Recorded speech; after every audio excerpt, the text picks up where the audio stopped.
Originally, my goal was to do well in Intel and do well at Siemens so I can get into a good college. But later on, I realized that, research is not just about that. I wanted to make a difference in other people's lives. I'm doing research on Parkinson's disease, and I know a lot of people that have been affected or whose families are affected by that. And research became less of a goal, but more of a focus, because I wanted to help people and because it was actually fascinating, and I learned a lot about myself, and I realized how much Srini is very supportive and he's always there.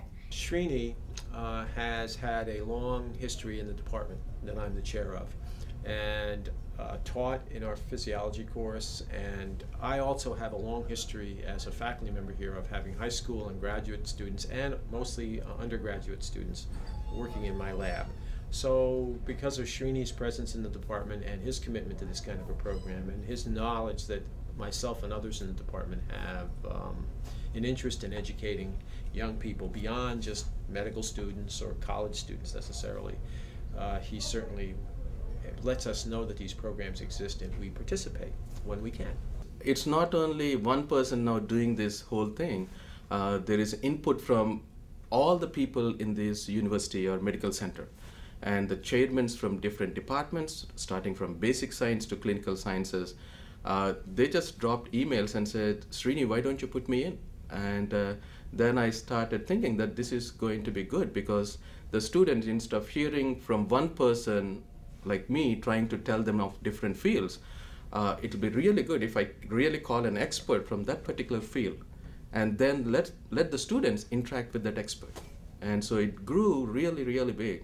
And not only the students, the parents of the students, some of the established investigators, clinicians, they all started coming and sitting down in the lectures and the workshops. It is structured in such a way that there are lectures in the morning, and in the afternoon there are workshops.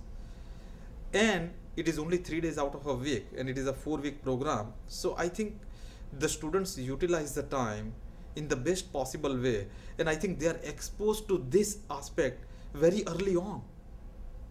Topics from genomics to pharmacology to behavioral sciences. We try to cover the whole spectrum of medicine. So we don't know what turns on any single individual. So we're hoping that there is a topic that suddenly appeals to that individual, says, wow, that's interesting to me, and they will then further their interest in that area. I'm going to 10th grade.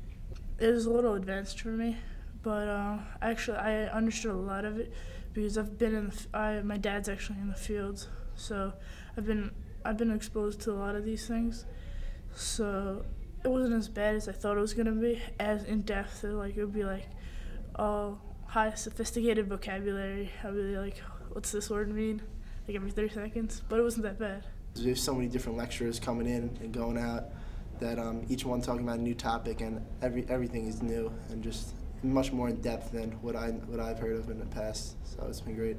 There is a fair amount of depth. Obviously, this is a course over a few weeks and you can't go into enormous depth, but when you combine both a lecture and doing works and the workshops that they do, they really can get their hands dirty and see really what this all means. So it's not that this is just a series of lectures. It looks very nice, but they really do something with it. And again, I'm hoping that really will turn them on and say, gee whiz, I really understand what this means, and this really is important.